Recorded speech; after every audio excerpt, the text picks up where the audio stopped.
Buenos días, Fray José Antonio. Muchas gracias por recibirnos en su casa, por atendernos. Sor Clara Mariela, yo soy María José Ruiz, soy de la compañía de teatro María Zambrano y estamos montando una obra de San Francisco de Asís y Clara. Yo interpreto el personaje de San Francisco.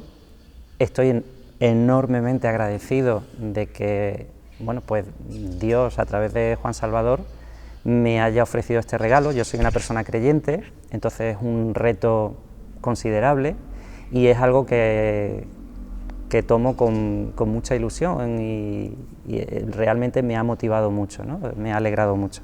Quería preguntarte algunas cosillas para informarme, para hacer el personaje de Santa Clara. Hoy vengo a llamarte hermano y darte la paz y el bien. Hoy vengo a llamarte hermano y juntos volver a amar. Los hombres a veces somos más fieros que el lobo fiero. Hoy darte mi mano quiero y abrirte por fin mi hogar. Y abrirte por fin mi hogar.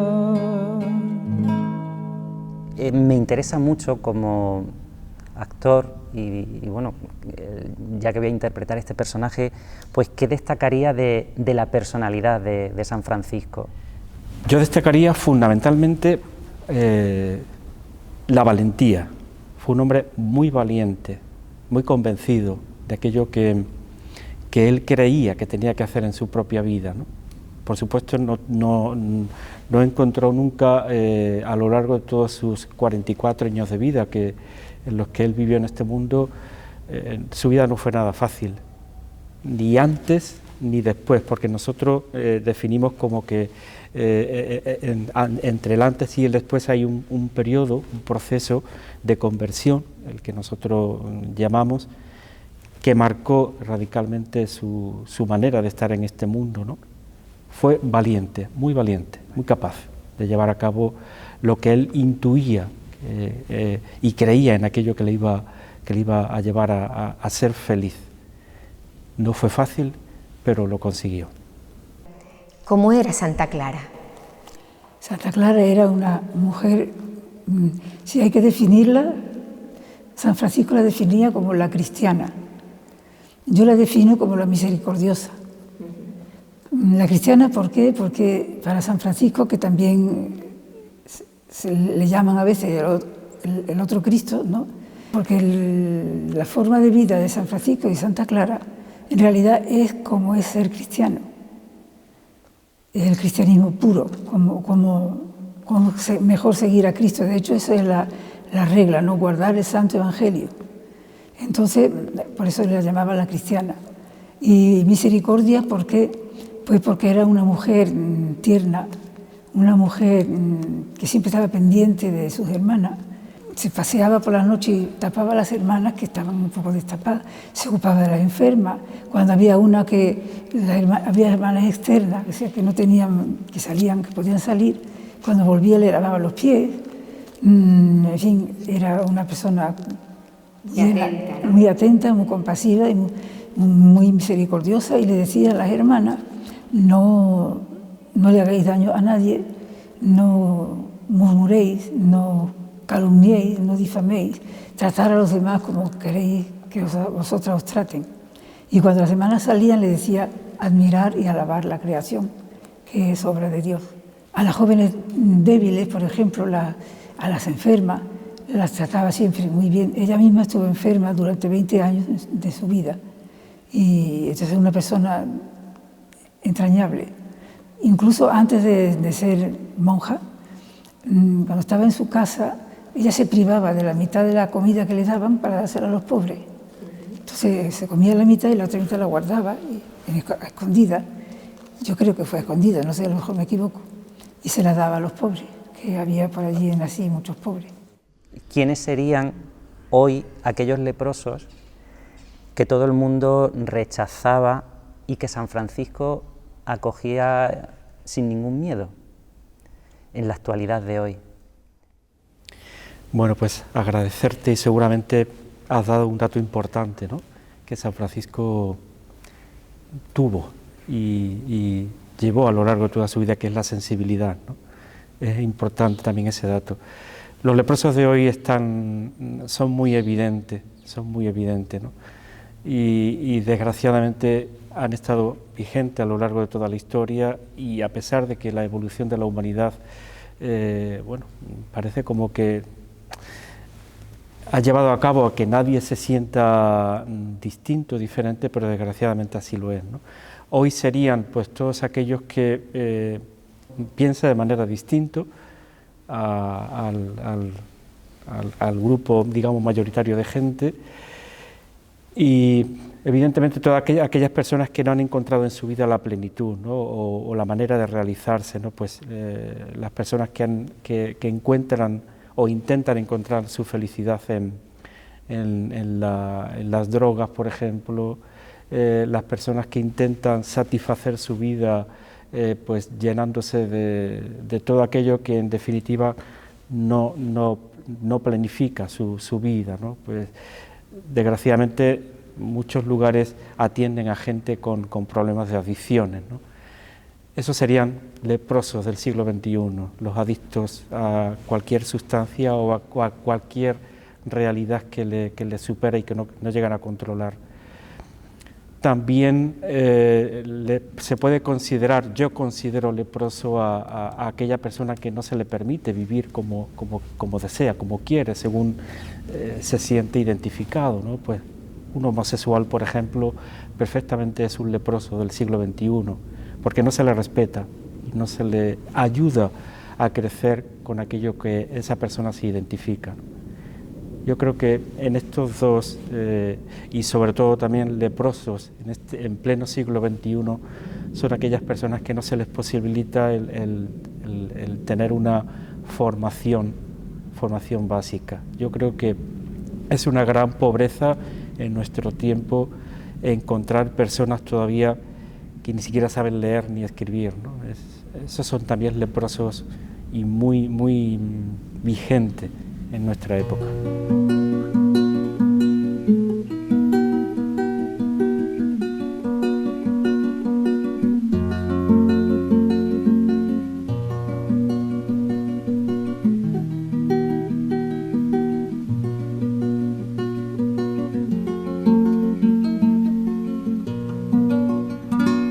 Y Santa Clara, el llamarse santa es porque ha tenido algunos milagros. Bueno, hizo algunos milagros, sí. El milagro mayor es ser misericordiosa. Y el milagro mayor es decirnos que, decía en una de sus cartas, adhiérete a su Madre Dulcísima, a la Virgen María. Para Santa Clara la Virgen María era el modelo a seguir. San Francisco siguió a Cristo en la cruz y tuvo la estigma, yo creo que el hermano lo habrá dicho ya. Santa Clara siguió a su madre y nos invitó a nosotras, a sus hijas, sus hijas de aquel momento y las de hoy también, a seguir a su madre, los pasos de su madre, que en realidad son los pasos de su hijo. Sanaba a sus hermanas cuando estaban enfermas con la señal de la cruz, y a algunas personas de fuera también las sanaba con la señal de la cruz. Un milagro así bonito fue que tenían costumbre de poner una alcuza de aceite en el muro del convento, y un hermano venía a llenarlo de aceite. Entonces un día se acabó el aceite y puso la alcuza encima del murito para que el hermano la rellenara de aceite, pero el hermano tardó en venir porque no sé qué le pasó. Y cuando llegó estaba la alcuza llena de aceite. Se llenó sola. Se llenó sola. Y dice, ¿y esto por qué me han llamado si está la alcuza llena de aceite? Otro milagro también muy bonito es que llegó el obispo que se ocupaba de ella, no recuerdo cómo se llamaba. Llegó al convento y tenía los panes dispuestos Santa Clara uno para cada una, ¿no? Y le pidió Santa Clara al obispo que bendijera los panes. Y el obispo le dijo, no, bendícelos tú. ¿Pero cómo los voy a bendecir yo? Bendícelos usted, padre. Y dice, no, bendícelos tú. Entonces Santa Clara bendijo los panes. Y salió en cada pan una cruz. Se dibujó una cruz en cada pan. Otro milagro también con el pan es que tenían medio pan y para comer. Eran 60 monjas. Y Santa Clara le dice a la hermana, corta las rebanadas. Dice, pero madre, ¿cómo vamos a cortar las rebanadas si no hay bastante? Dice, tú cortas las rebanadas para nosotras y 12 rebanadas para los hermanos. Pero madre, tú cortas. Y cortó y salió 12 rebanadas para los hermanos y para ella y sobró pan. El milagro de los panes también de Jesucristo. Otro milagro, ese ya quizás más conocido, que por eso Santa Clara tiene una custodia en la mano, es que hubo un momento en que había una guerra en Asís con el emperador, con Federico me parece, y los soldados entraron en el claustro. Y entonces las hermanas se asustaron, madre, ¿qué hacemos? Y Santa Clara, que estaba enferma, estaba en la cama ya, se levantó, cogió no la custodia, porque entonces no había custodia. Santa Clara fue la primera adoradora. No se tenía costumbre de adorar al Santísimo entonces no había custodia. Pero ella tenía una forma metida en una cajita. Entonces se levantó, cogió esa forma, se acercó a la ventana, puso la forma así en la ventana y desaparecieron los soldados, los que venían. Y no solamente desaparecieron del convento, sino que desaparecieron de Asís también. Y se salvó también la ciudad de Asís. Se ha dicho que San Francisco pudo ser una figura precursora del movimiento hippie en la década de los 60. ¿Piensa que pudo ser así? ¿Que pudo ser un personaje que influyera en la sociedad de aquel entonces? San Francisco siempre popularmente... es verdad que es un referente para muchos sectores, para muchos grupos sociales, ¿no? Seguramente para este movimiento, no muy lejano en nuestro tiempo, pues evidentemente lo ha sido, ¿no? Porque en su mismo momento, en su misma época, de alguna manera era un poco, estaba considerado, no un poco, sino estaba considerado como líder, ¿no? Como una persona que tenía personalidad para arrastrar, entre comillas esa palabra, para tirar de gente de su misma edad, de su misma manera de pensar, de vivir. Era muy dado a vivir la vida sin mayor preocupación. Él tenía medios económicos, su familia era acomodada, pues eso no le suponía gran esfuerzo, ¿no? Era un viva la Virgen, ¿no? Es decir, yo lo tengo fácil, pues a vivir la vida. Era juerguista, era trasnochador, tenía una manera de interpretar y de vivir la vida, pues sí, así, sin más complicaciones, ¿no? Y yo creo que eso ha podido ser un poco el referente también de este movimiento, ¿no? De personas en el que, bueno, sin mayor preocupación, sin mayor pretensión, pero de alguna manera vivir la vida sin más, ¿no? Sin más esfuerzo. Otro de los personajes que sale en la obra es Santa Clara. Entonces me interesa mucho conocer la relación que existe entre ellos dos, entre San Francisco y Santa Clara. Es verdad que a veces, bueno, pues en las lecturas que he hecho, en alguna película que he visto, pues un poco como, no sé si es que a lo mejor yo he visto demasiadas telenovelas o muchas películas románticas americanas, que a veces deduzco como que ahí ha habido, en algún momento de su vida se han hecho tilín, ¿no? Se han gustado de la manera quizás más humana. Entonces me gustaría saber un poco cuál es la relación que se establece entre ellos y cómo fluye esa relación, ¿no? Cómo se desencadena. Sí, ciertamente, evidentemente, Francisco y Clara, contemporáneos del siglo, aunque había diferencia de edad, pero poca en este caso, pero ambos eran de dos familias socialmente acomodadas, ¿no? Quizás la familia de Clara más acomodada, más de poder, ¿no? Más pertenecía a la clase social alta, ¿no?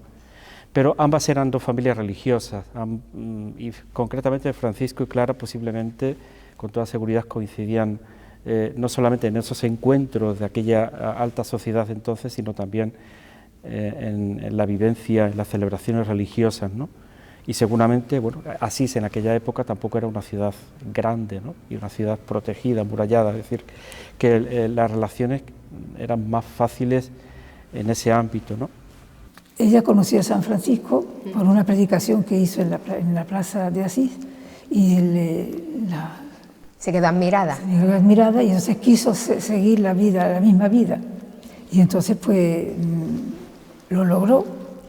Estoy seguro que Francisco y Clara, yo me atrevería a decir que ambos, bueno, seguramente formaría parte también de esa pandilla, ¿no? De ese grupo de amigos, ¿no? Que quedaban pues para disfrutar de la vida, ¿no? Sobre todo de aquellas noches a las que Francisco amaba con locura, ¿no? De divertirse y de pasarlo bien, ¿no?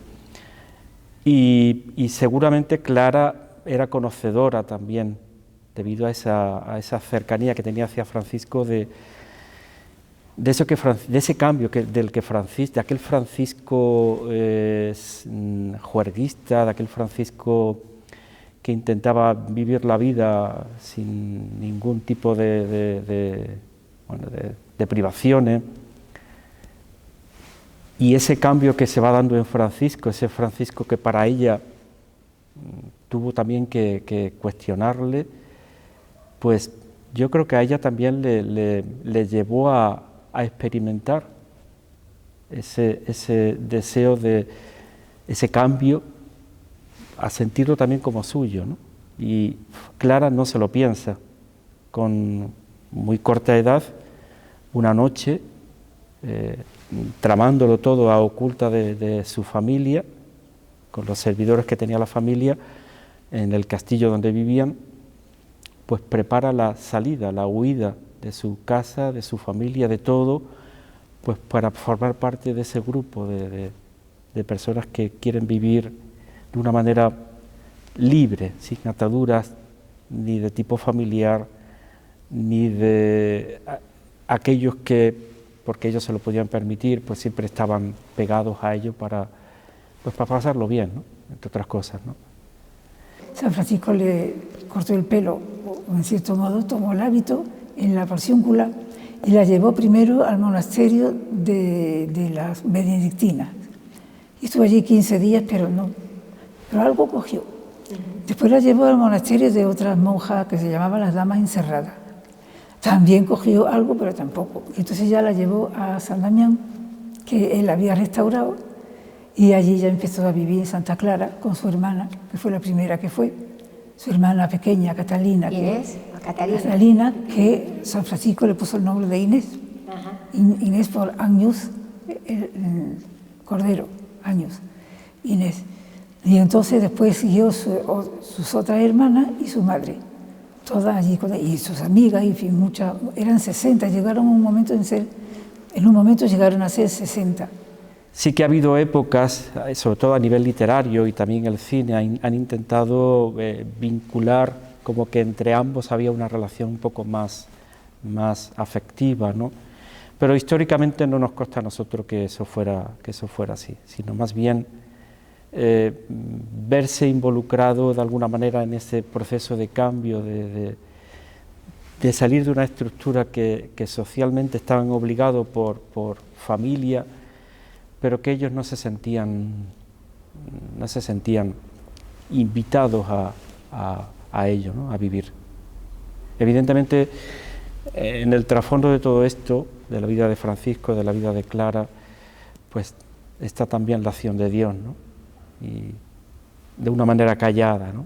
De una manera silenciosa, pero a lo largo de la historia de la humanidad, los que tenemos sensibilidad, como es tu caso, ¿no?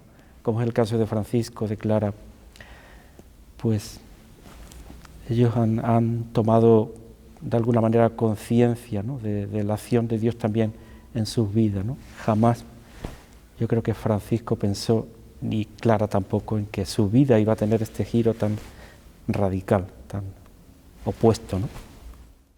¿Y qué edad tenía ella cuando estuvo en el convento? Porque antes estaba con San Francisco. Ella entró con 18 años al convento. Fue el domingo de Ramos, que en Asís estaba el obispo, iba a dar las palmas que daban, y ella estaba allí en la misa, pero estaba un poco, no sé, pensando en otra cosa no, pero estaba ensimismada. Y el obispo tuvo que bajar a darle la palma.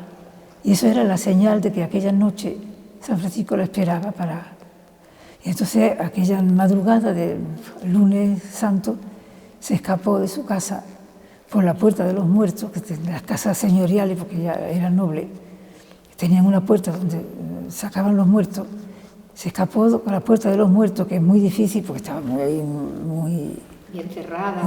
Muy bien cerrada, y se fue a San Damián, a la ermita de San Damián que San Francisco había restaurado, donde estaba el crucifijo de San Damián, y se escapó de su casa y se fue allí. Y entonces San Francisco la recibió con los hermanos, con la antorcha encendida, y le cortó el pelo y le puso el hábito. Fue cuando la llevó a esos sitios que he dicho antes. Cuando estaba todavía en las benedictinas, su tío Monaldo, que le tenía preparado un novio para casarse, pues se fue enfurecido a sacarla de allí. Y ella hizo un gesto simbólico en aquella época, se quitó el velo y se agarró al altar. Entonces ya no lo podían llevar porque cuando se quitó el velo estaba rapada la cabeza. Entonces en aquel entonces eso significaba que estaba consagrada a Dios y que no podían hacer nada. Y entonces ya la dejaron allí. A los pocos días su hermana Inés la quiso seguir y el tío Monaldo fue otra vez a llevarse a Inés y se la llevó, pero Santa Clara hizo una oración y se quedó hecha piedra y no pudo tirar de ella. ¿Y el cortar el pelo qué significado tiene? Pues el cortar el pelo significa que las cosas del mundo pasan a último plano, que lo que pasa a primer el aspecto físico. Eso, lo que pasa a primer plano son las cosas de Dios, que ya no te interesan o no es que sean malas en sí, pero ya no sientes ninguna predilección por las cosas de fuera, que no son malas en sí, pero que ya pues estoy mirando para otro lado. Háblame, yo le dije al sol, háblame, háblame de Dios. Y el sol se ocultó. Háblame, le dije a la luna, háblame, háblame de Dios. Y la luna brilló. Todo me habla de Dios, todo me habla de Dios, me habla de Dios.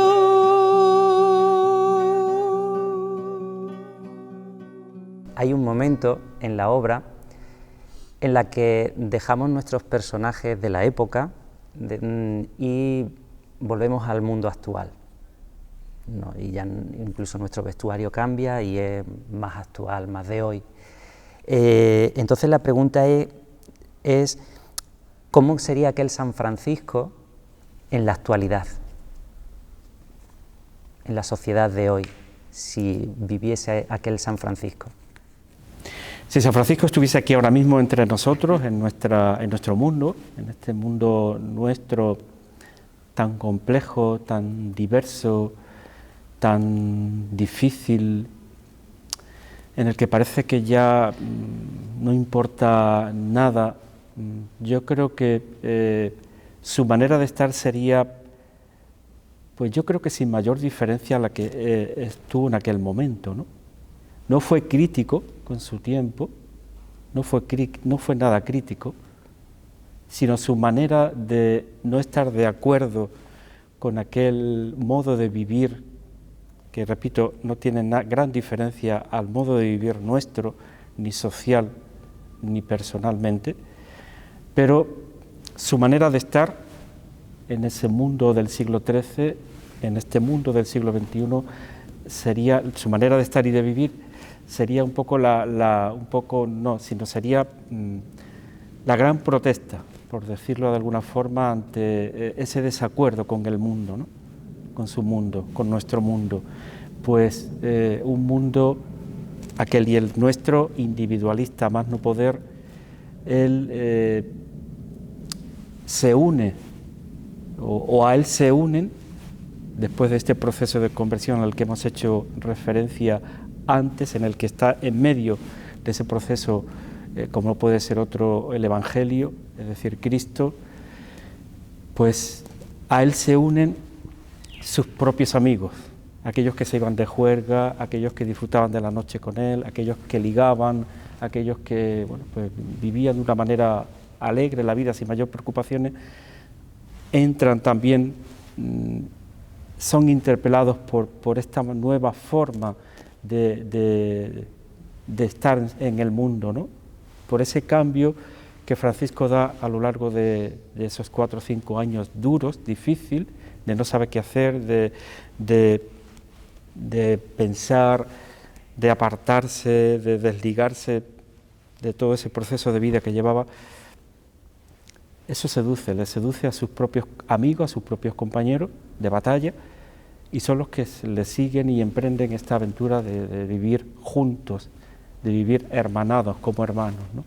Ese primer grupo de hermanos. Y yo creo que es lo que hoy día Francisco nos está diciendo también. El otro es importante, con el otro tenemos que contar, con el otro tenemos que vivir, tenemos que luchar, tenemos que pelear, pero tenemos que disfrutar también. Es decir, es entrar en diálogo, es entrar en que aquí no somos seres aislados, sino que hemos vivido una pandemia. Ha sido un gran aldabonazo al ser humano del siglo XXI, ¿no? Que esto no somos seres necesitados, somos seres débiles y que nos necesitamos todos. Aquí no hay nadie que no necesite de nadie. Todos somos importantes, nadie es más que nadie, todos somos necesarios. En lenguaje franciscano, pues todos somos franciscanos. Que no es otro que, es decir, Francisco no trae nada nuevo, no aporta novedad, solamente descubre en el Evangelio pues el sueño de Dios, y el sueño de Dios, el deseo de Dios, el gran amor de Dios para esta humanidad es que seamos todos hermanos, una gran familia, una gran fraternidad. ¿Y ella se dice o se ha escuchado, no sé, que haya visto a Cristo? No sé exactamente, lo que sí sé es que un Viernes Santo se tuvo no sé si fue un éxtasis o una ausencia, no lo sé, y estuvo todo el día tendida en el suelo. Yo no sé si en ese momento vio a Cristo o no lo vio, no lo sé. Ella lo tenía dentro de su corazón, como todas lo tenemos, pero no lo sabemos, o no nos damos cuenta, que Cristo, el Padre, el Hijo, el Espíritu, todo el mundo está dentro de nuestro corazón, incluso la naturaleza y la creación, la tenemos dentro. Entonces, puede que en ese momento lo viera, pero sí vio, o quizá ella no lo viera, fue una monja la que lo vio. En el momento de morir, Santa Clara, por lo visto, entró por la puerta la Virgen con todo su corte de ángeles y de vírgenes. Y la monja que estaba allí, la hermana que estaba allí, lo vio. Yo no sé si ella lo vio también. Venían a buscarla para llevársela para arriba. Y el tema de éxtasis que tú has dicho, ¿es muy común en Santa Clara o en algunas santas? En Santa Teresa sí, ¿no? Sí, pero Santa Clara era más de hospicio, más terrena. Más terrena. Sí. ¿Era alegre ella? Sí. Era alegre. También le gustaban los animales, ¿no? Sí, ella tenía una gata. Una gata. Sí, y estaba un día cosiendo, bordando, ella bordaba purificadores y manteles para las iglesias pobres. Y estaba en el suelo, había algo que ella necesitaba, estaba la gata por allí, y le dijo, gatita, sube, dame eso. Y la gatita cogió con su boca y le subió lo que le había pedido. Sí, tenía una gata. Normalmente en casi todos los conventos de Clarisa hay una gata, o un gato. Los compañeros del santo le rogaban con insistencia que les enseñase a orar. Entonces hay varios momentos en la obra en la que pues Francisco se pone en oración, y me interesa mucho saber ese Francisco, cómo se presenta ante el Señor, cómo se planta ante Él, cómo habla con Él, cómo ora, ¿Qué pistas me podría dar para un poco acercarme a esa sensibilidad del santo? Bueno, evidentemente la oración fue en su vida un factor, un pilar fundamental. Francisco, a los 23, 24 años, tras estar un año en prisión, después de luchar junto a un grupo de militares de su ciudad, aquel año de prisión fue bastante duro para él. Cayó enfermo, cuando salió libre de la prisión su madre lo cuida. Su madre era muy religiosa, y evidentemente la primera fuente donde él bebe, donde él se educa y donde él recibe es de su propia familia, ¿no? Ya he dicho antes que la familia de Francisco, sus padres eran muy religiosos, eran personas creyentes, al igual que los de Clara. La primera escuela donde Francisco, las primeras catequesis, ¿no?, la primera enseñanza, la recibe de sus propios padres, en este caso de su madre, de Pica. Y ese rescoldo Francisco lo llevaba consigo, ¿no? Y ante estas circunstancias de dureza de la vida, ¿no?, como es estar un año en la cárcel, como es estar enfermo, como es no buscar el sentido o no buscar la felicidad en eso que él soñaba, que era lo más que una persona joven de su tiempo podía aspirar, que era formar parte del ejército para luchar y conquistar tierra de su entorno. Todo eso se le tuerce. La enfermedad le marca, el tiempo de cárcel le marca. Él intenta buscar algo que de alguna manera le vaya dando respuesta, ¿no? Alguien, algo. Empieza a retirarse, sus padres empiezan a observar comportamientos muy extraños en él. La madre le inquieta, le preocupa. Hay días que se pierde, y empiezan sus mismos amigos a interesarse un poco por ese cambio en él, ¿no?, por ese cambio de comportamiento, y siempre le encuentran en lugares donde, aunque estén destruidos, donde ya no formen parte de la vida cristiana de la ciudad, pero han sido referentes de la vida cristiana, como son las iglesias destruidas, ¿no? Él marcha o pasa largo tiempo en la iglesita de San Damián, o en la iglesia de San Gil, allí en Asís, lugares donde ya han formado parte de la historia de la ciudad, pero donde él encuentra paz en su vida. Entonces le marca, y es lo que a él le cuestiona, estar un día en la iglesita de San Damián con un Cristo colgado en el techo, que él interpreta que le habla, ¿no? Él buscaba en el silencio, porque el silencio a él le ayudaba el silencio le hablaba, le ayudaba a encontrarse con Dios, y Dios verdaderamente pues se le hizo el encontradizo.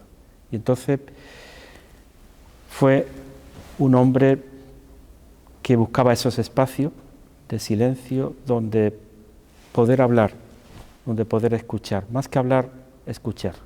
¿Vivir en un convento para ti, por ejemplo, supone un sacrificio o es un gozo? Bueno, si sacrificio es hacer algo sagrado, que es la raíz de esa palabra, es un sacrificio, hacer algo sagrado. Pero si no, pues es un gozo. Es un gozo porque estás en el lugar donde tienes que estar. Y entonces eso te da paz en el interior. Aunque la vida, pues como la vida en cualquier sitio, pues tiene sus más y sus menos. Pero es paz porque estás donde tienes que estar. En tiempos de Santa Clara ellas comían una vez al día. Y los lunes, miércoles y viernes no comían nada. Pero hoy en día no. Hoy en día ya se la cosa ha cambiado y entonces seguimos el ayuno de la Iglesia. Consideramos el ayuno como más bien soltar el lastre. Por lo menos yo le doy más importancia al ayuno en el sentido de que, por ejemplo, un globo, para que suba para arriba tiene que tener mucho peso, pero para que suba tiene que ir quitando el lastre, ¿no? El peso. Pues entonces el ayuno es quitarse todos los pesos que uno tiene dentro para poder acercarnos más a Él. Como dice una canción de Santa Clara, alégrate también tú siempre, la finalidad de la monja y de todo el mundo también es transformarse en imagen de la divinidad. Eso no he hablado antes de la oración de Santa Clara, que es estar orando siempre, porque se lleva a Dios dentro. Entonces Santa Clara decía, fija tu mente, tu corazón y tu alma en la figura de la divinidad. La figura de la divinidad para Santa Clara y para San Francisco eran tres. Un niño en un pesebre envuelto en pañales, símbolo de la humildad más grande y de la pobreza mayor. Un hombre clavado en la cruz que se dejó clavar, o sea que dejó su voluntad, y una pequeña forma blanca. Esas eran las tres sustancias de la divinidad para Santa Clara y San Francisco. Los tres puntos importantes de su oración. Y contemplación.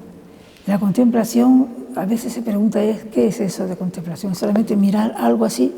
Contemplar viene del latín cum templum, significa con Dios en el templo. Deus cum templum, con Dios en el templo de nuestro corazón. Y ahí está Dios, la Trinidad, María, todo el universo entero. Entonces esa era la contemplación de Santa Clara. Entonces transfórmate toda entera en imagen de su contemplación. También hablaba del espejo, que cuando yo me mire al espejo, en lugar de ver mi cara, vea el rostro de Jesús. Difícil, ¿eh? Sí, claro. Difícil. Pero ahí es donde tenemos que llegar, pero no solamente las monjas, sino normalmente también las personas que creen tendrían que llegar ahí también. ¿Y por qué las monjas entonces estamos separadas? Sí. No estamos separadas porque en el mar, por ejemplo, hay un faro que guía el barco. Pues las monjas son el faro que guían a las personas. Y también una de las cosas que Santa Clara tenía mucho empeño, Santa Clara decía, somos sostenedoras de la Iglesia y cooperadoras de la Iglesia. Y nuestro oficio es pedir por los demás, interceder por los demás, rezar por los que no rezan. Entonces hay personas que muchas veces dicen, ¿por qué las monjas se ponen el hábito? No podían ir como todo el mundo. Más fresquita, a lo mejor en verano. Claro, más fresquita, porque... Sí, cuesta. Vete en verano con 40 grados a la sombra, con el hábito puesto y verás tú. Cuesta trabajo. Porque, bueno, pero es como un sacrificio, ¿no? Sacrificio en el sentido de algo sagrado, no en el sentido de sí, que no te mortifican, ¿no? No. Alégrate también tú siempre en el Señor y no te dejes envolver por ninguna tiniebla ni amargura. Fija tu mente en el espejo de la eternidad. Alégrate también tú siempre en el Señor y no te dejes envolver por ninguna tiniebla ni amargura. Fija tu mente en el espejo de la eternidad. Transfórmate toda entera por la contemplación en imagen de su divinidad, de su divinidad. Alégrate también tú siempre en el Señor y no te dejes envolver por ninguna tiniebla ni amargura. Fija tu mente en el espejo de la eternidad, en el espejo de la eternidad.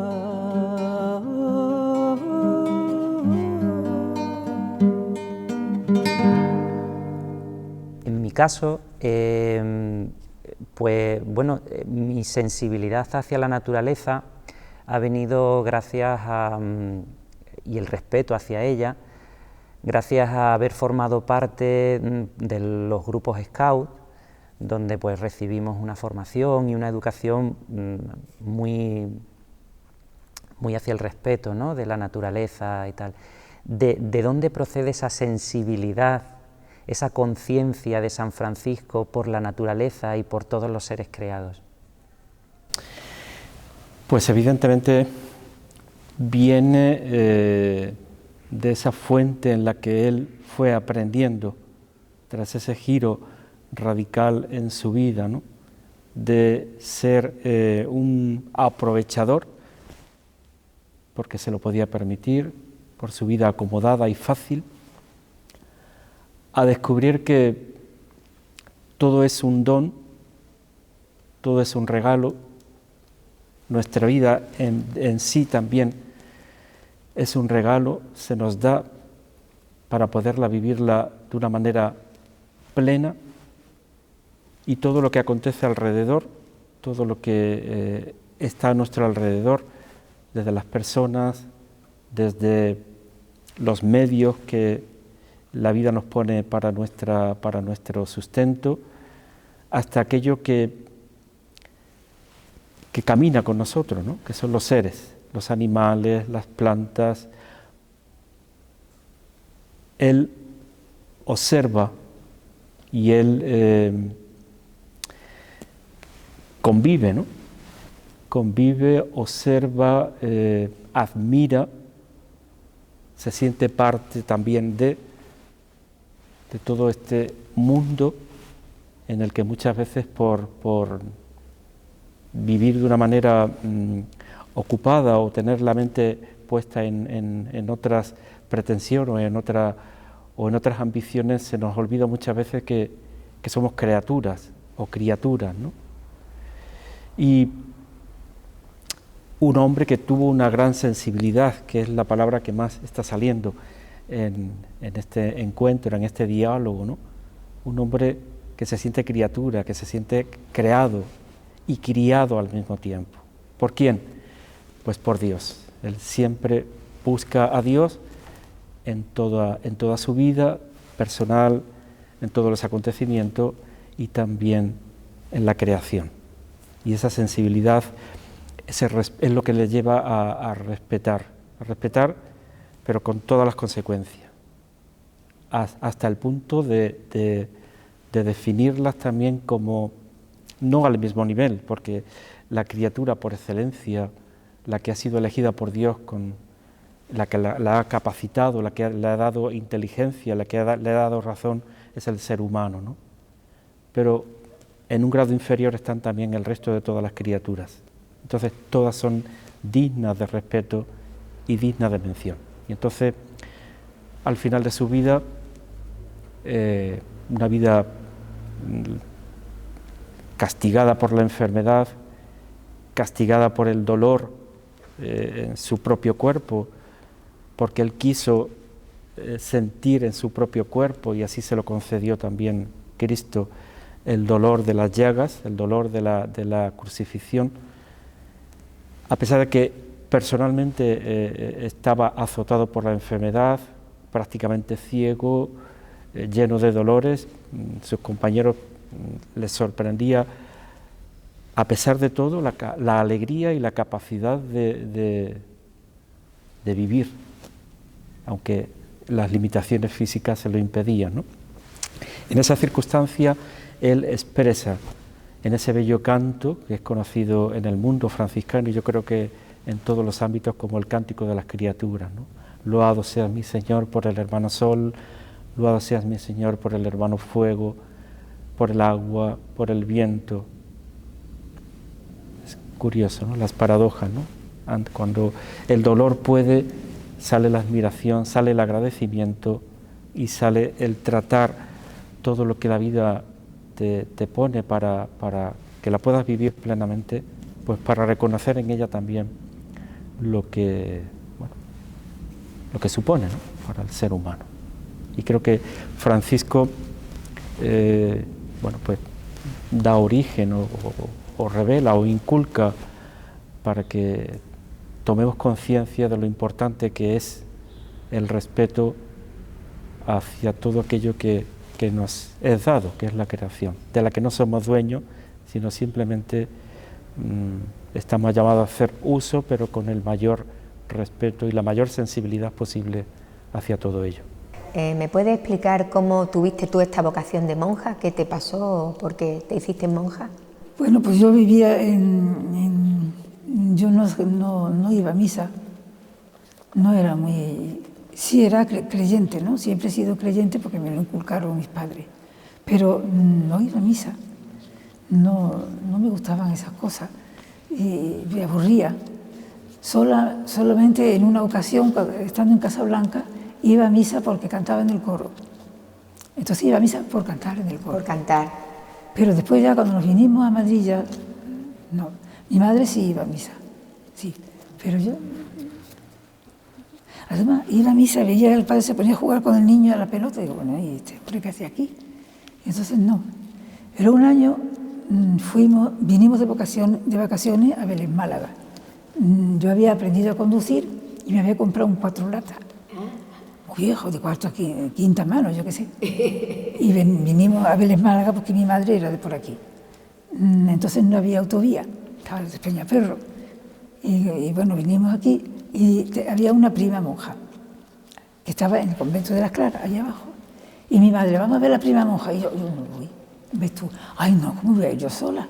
Pues sí, ves tú, porque yo me voy a la playa, porque me gusta mucho que el agua del mar me lama los pies, me encanta.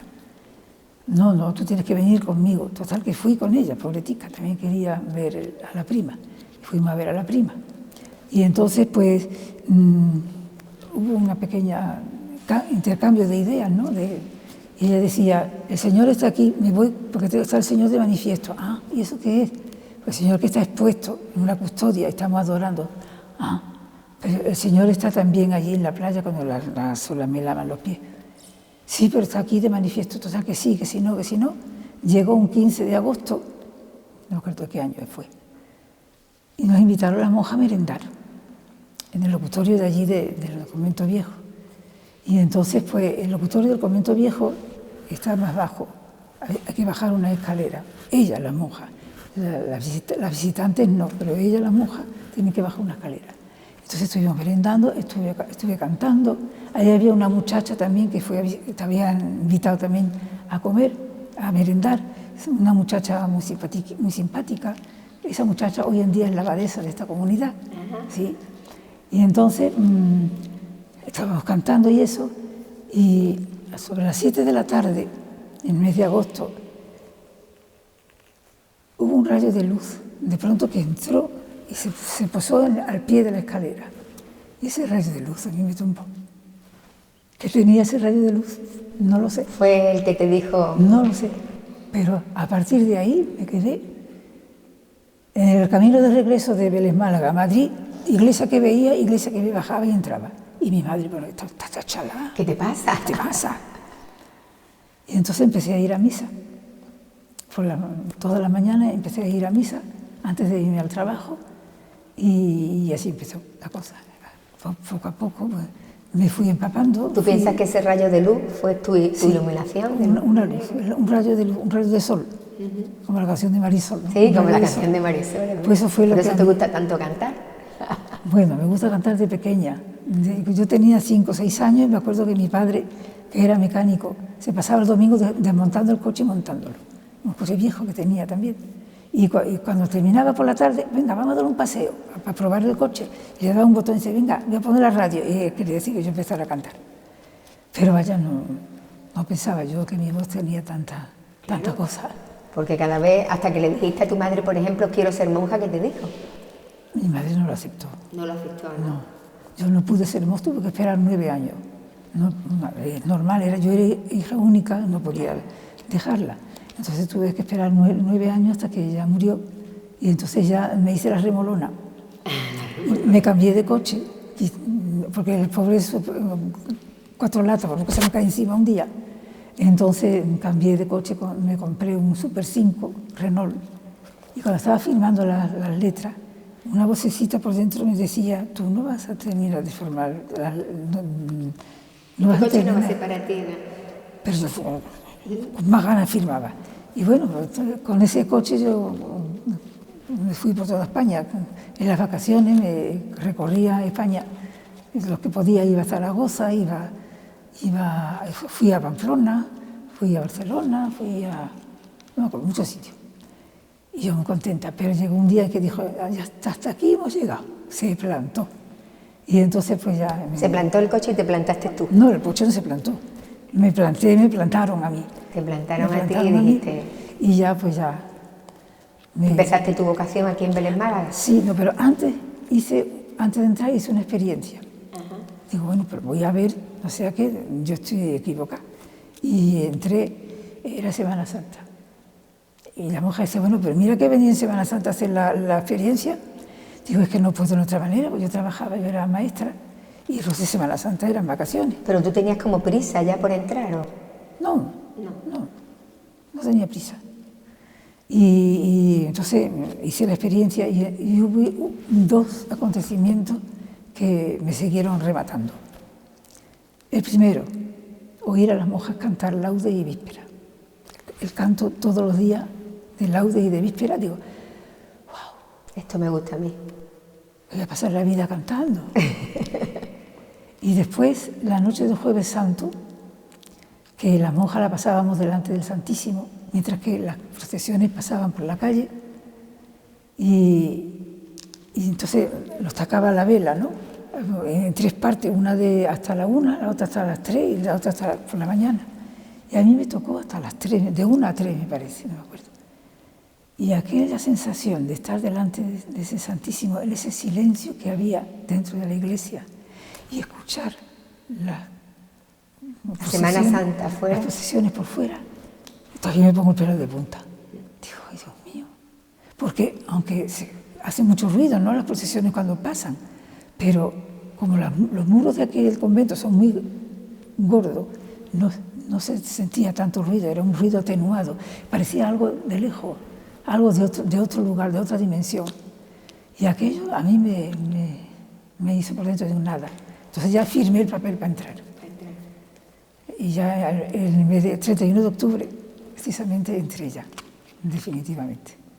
Y me acuerdo cuando llegué el primer día que me bueno, ¿ahora qué hago? Le decía yo a la abadesa, entonces me dice, coge una escoba y barre. Y bueno, ya está, aquí estoy. ¿Y eres feliz aquí? Soy feliz. He tenido también muchas tentaciones, como todo el mundo, sí, porque hay momentos duros, ¿no? Es normal. Pero no, lo mío es esto. ¿Y no echas de menos nada de fuera? Nada, porque si es conducir, me dijeron que no podían seguir pagando mi coche, entonces se los dejé a un amigo que lo siguió pagando él. Y a la semana de entrar se puso una hemorragia enferma, se cayó, se rompió una pierna y hubo que llevarla al hospital. Y entonces hay cambio de monja. Para cambiar de monja tuvieron que pedir un coche prestado para que lo llevara a la monja. Y desde entonces no he dejado de conducir. Ah, ¿sigues conduciendo? Pues sí. Llevándola, la que le hace falta. Y ahora más que nunca, porque aquí en el Alto del Monte, pues... Claro, están más lejos para ir a comprar y todo. Entonces, pues no he dejado de conducir. Porque ustedes tenéis, en vuestra orden, no tenéis que estar siempre aquí, podéis salir. Por ejemplo, las carmelitas no pueden salir, vosotros sí, ¿no? Bueno, en principio nosotras tampoco podemos salir porque también tenemos la clausura. Exacto. Pero la clausura hoy en día no es como antes. O sea que antes venía el médico a casa, sí, el dentista a casa, pero ahora no. Ahora vais vosotros. Si te duele una muela tienes que ir al dentista tú. Y si vas al médico, pues, como además la seguridad social no viene aquí, a menos que esté en la cama o tenga órganos, pero normalmente no. Entonces tenemos que salir y como también tenemos que comer, pues tenemos que salir a comprar también. Tenéis vuestro huerto también. También, pero bueno, todo no está en el huerto. Todo no está en el huerto. Y también hay cursillos, estamos federadas, ¿no? Con una parte de Sevilla, una parte de Cádiz, Granada, Jaén y Málaga, estamos federadas, formamos una federación. Entonces, de cuando en cuando hay un cursillo, pues hay que ir al cursillo. Hay que ir donde... Claro. Entonces, pues, no podemos decir que estamos encerradas, que no salimos de aquí, aunque seguimos también la clausura. Pero la clausura de hoy está más mitigada que antes. Sí, tenéis que adaptar un poco a los tiempos, ¿no? A los tiempos. Claro. Ahora, ¿qué pasa? ¿Tenéis internet? Pues sí. Sí, claro. Sí, porque... Que si nos adaptamos a los tiempos. Pues que ahora con la pandemia, como no podíamos salir, pues los cursillos los hemos tenido online. Online, claro. Entonces, pues... Para las cosas necesarias, nada más. Claro. Entonces, pues, no somos muy atrasadas. Tampoco somos muy modernas, pero bueno. Bueno, yo tampoco soy de las modernas con internet, no te creas. No, internet tiene cosas buenas y cosas malas. Sí. De ti depende que te vaya a la buena o que te vaya a la mala. Entonces, si te va a la buena, no pasa nada. Es bueno, es positivo, porque te enseña muchas cosas. Sí. Pero si es malo, pues también te enseña muchas cosas. Claro. Negativas. Entonces, escoge. Escoge. Dios nos hace libre para escoger el bien o el mal. Gracias por su generosidad y por su tiempo. Ha sido muy interesante y muy enriquecedor esta conversación. Muchas gracias a vosotros y que Francisco te ayude y os ayude a todos vosotros, ¿no? Al grupo que vais a transmitir, que yo estoy, bueno, me consta y lo sé también con certeza, ¿no? Porque se os nota, porque en otras representaciones que habéis hecho lo hacéis con gran profesionalidad, lo que estáis transmitiendo lo estáis viviendo y me consta así que con la persona de Francisco pues así lo estáis haciendo, ¿no? Y seguramente él os está ayudando evidentemente y creo que bueno, es un testimonio precioso y creo que es un regalo también de Dios por mediación suya para nuestra ciudad, ¿no? De que aún Francisco sigue expresando y sigue diciendo al hombre del siglo XXI dónde tiene que poner el hombre y la mujer del siglo XXI el acento, ¿no? No está en las cosas, sino está en alguien, está en Dios, ¿no? Dios, en Él lo hemos visto y en tantos hombres y mujeres a lo largo de la historia, ¿no? Cuando el hombre pone el corazón en Dios, la vida del hombre es diferente. Y creo que el hombre y la mujer de este siglo quiere de alguna manera marginar ese valor que en definitiva quiere dar sentido a la vida del hombre y ponerlo en otras cosas que demuestran y muestran que no es así. Así que su testimonio, su vida, no pretendió más que ser un hombre de paz y un hombre de bien. Así que vuestra obra, vuestro esfuerzo, vuestro trabajo sea también un medio pues para transmitir la paz y el bien que Francisco a lo largo de su vida vivió. Muchas gracias. Muchas gracias, Fray José Antonio.